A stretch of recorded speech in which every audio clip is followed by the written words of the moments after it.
কবিতাৰ শিৰোনাম ৰেলগাড়ী। কবিতাৰ কথা নৱজিৎ দাস। কবিতাৰ পাঠ পবিত্ৰ ৰাজবংশী।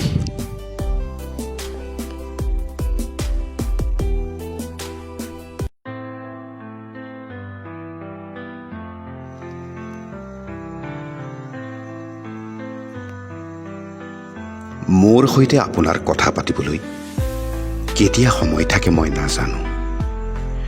আপোনাৰ সৈতে মোৰ কথা পাতিবলৈ কেতিয়া সময় থাকে আপুনি নাজানে। সময় এনেকুৱাই, আপোনাৰ সুখৰ মুহূৰ্তত মই দুখত থাকোঁ, মোৰ সুখৰ মুহূৰ্তত আপুনি দুখত থাকে। বৰ আঁচু হোৱা এই সময়, ইজনৰ লগত সিজনক লগ হ'ব নিদিয়ে। এনেকৈয়ে